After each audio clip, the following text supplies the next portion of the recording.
5 წლის თავზე ამ ომის ცხელი სტადიის მინდა კიდევ ერთხელ პირველ რიგში ვისაუბრებ იმ გმირობაზე, რომელიც ამ ბიჭებმა გამოიჩინეს, რომელიც აქ წვანან, რომელიც საბოლოო ჯამში გადაარჩინა ქართული სახელმწიფოებრიობა. დღეს ვინც 5 წლის თავზე ამბობს, რომ ან საქართველო არის ომში დამნაშავე, ეს იმის ფონზე, როცა ამდენი ახალი ფაქტი გამოჩნდა და უკვე უტყუარად დადასტურებულია, რომ წინა დღეებში რუსეთის შეერაღებული ძალების სხვილი კონტინგენტები შემოსული იყვნენ საქართველოს სუვერენულ ტერიტორიაზე, არა სამშვიდობოები, არამედ სპეცრაზმები, სატანკო კოლონები.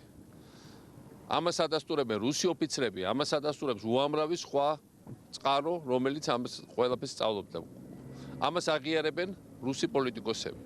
ამ ყველაფრის ფონზე კიდე ძახილი იმისა, რომ საქართველოს რამე დაიწყო, უბრალოდ პირდაპირ გამეორება არის აგრესორის პროპაგანდის და არის ქმედება, რომელიც მიმართულია სიმართლის წინააღმდეგ პირველ რიგში და რა თქმა უნდა ჩვენი ქვეყნის წინააღმდეგ. მეორე მხრივ ძახილი იმისა, რომ საქართველოს წამოეგო პროვოკაციას, როცა ამ დღეებშიც გავიგონეთ. ეს დაახლოებით იგივე რა ვთქვათ, რომ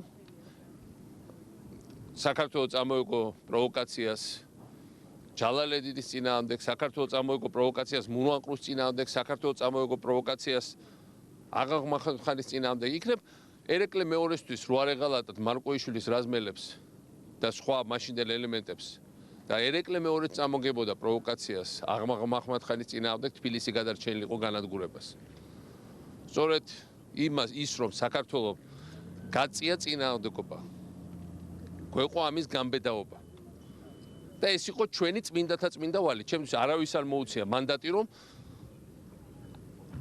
ყველაზე უფრო ძლიერი მტრისთვისაც, რომელიც შემოვიდა საქართველოში, არ გამეწია წინააღმდეგობა. ეს არის ყველა საქართველოს არჩეული და არსებული ლიდერის ვალი.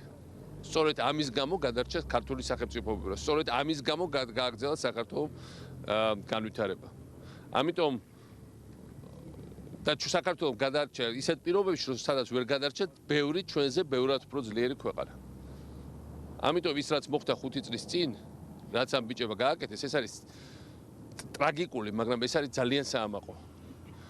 და ეს ჩვენი დროშა დღეს კიდევ ძალიან ამაყად ფრიალებს. მე მინდა ეს თქვა.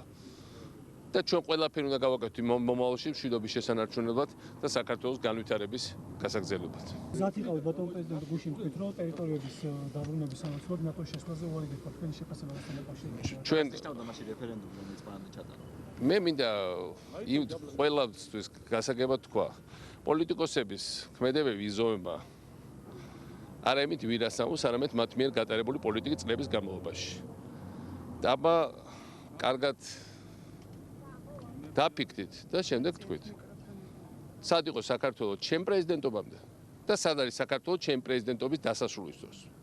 ჩემ პრეზიდენტობამდე იყო პრეზიდენტი შევარდნაძე, რომელიც დრეიფობდა, რომელიც გაურკვეველ მიმართულებით მოძრაობდა ხანიქით ხანაკეთ, რომელიც მუდმივად ყოყმანობდა და ჩემ პრეზიდენტობის დროს გაჩნდა ჩანაწერი ნატოს ოფიციალურ დოკუმენტებში. საქართველოს გახდება ნატოს წევრი. ასეთი გარანტია არ მიუღია არც ერთ ქვეყანას ჩვენ და უკრაინის გარდა ნატოში შესვლის წინასწარ. 2003 წელს ვინმეს რო ეთქვა, რომ ეს გაჩნდებოდა, მე თვითონაც კი გამეცინებოდა. ჩემი პოლიტიკის შედეგად გაჩნდა ეს ჩანაწერი. თუ ვინმეს რამეში ეჭუგებარებათ. ჩვენი პოლიტიკის შედეგად გაჩნდა, ჩემი მთავრობის პოლიტიკის შედეგად გაჩნდა ეს ჩანაწერი.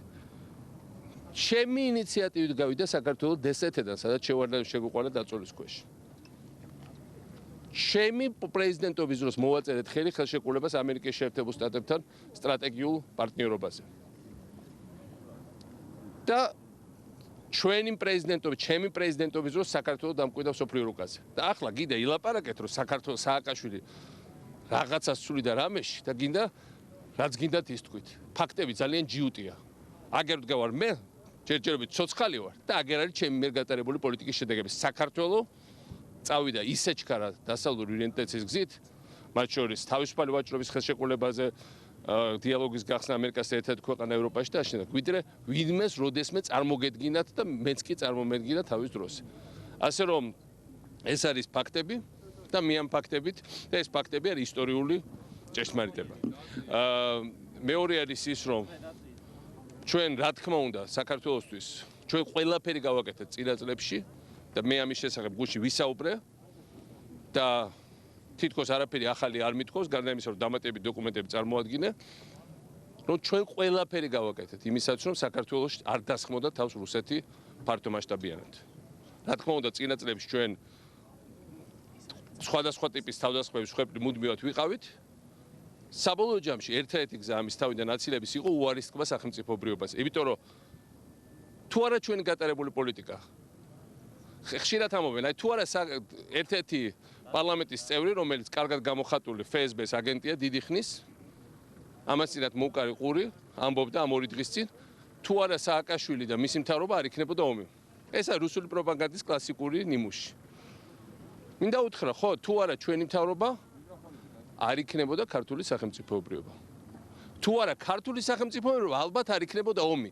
მაგრამ თუ არა ქართული სახელმწიფოებრიობა ჩვენ ამ ომს ვერ გაუძლებდით და ვერ გავაგრძელებდით განვითარებას აი ეს არის ჭეშმარიტება ერთი პატარა რგოლი ამოუვარდათ სწორედ ის რომ იმ მთავრობამ ჩემმა მთავრობამ ჩვენ ყველამ ერთად ქართულმა ხალხმა შექმნით ქართული სახელმწიფოებრიობა ამის გამო ალბათაც რუსეთმა ეს ვერ მოითმინა პუტინის რუსეთმა და დაგვესხა თავს მაგრამ სწორედ ამის გამო იმის გამო რომ საკმარისი სიმტკიცე ბალაკი ქონდა ამ სახელმწიფოებრიობას მან გაუძლო დიდი საერთაშორისო მხარდაჭერით და გააგრძელა განვითარება ამიტომ ჩვენ ხალხს ყოველთვის უნდა ახსოვდეს ეს სახელმწიფოზე უარის თქმა ნიშნავს მომავალზე უარის თქმას და ჩვენ გადავლახეთ რუბიკონი იმის უკან მობრუნება აღარ არის რა თქმა უნდა საქართველოს უნდა გააგრძელოს სვლა ევროატლანტიკური ინტეგრაციის გზით რა თქმა უნდა საქართველოს უნდა გააგრძელოს გზა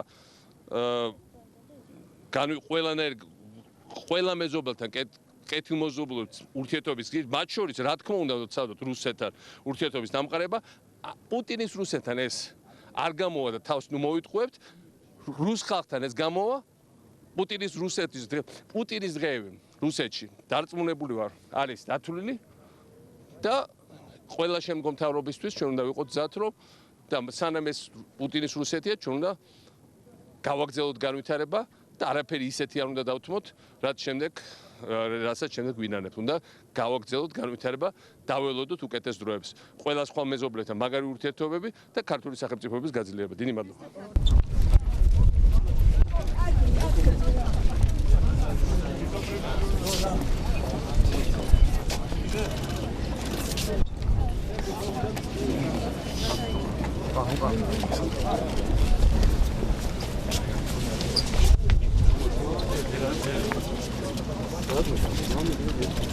Gracias.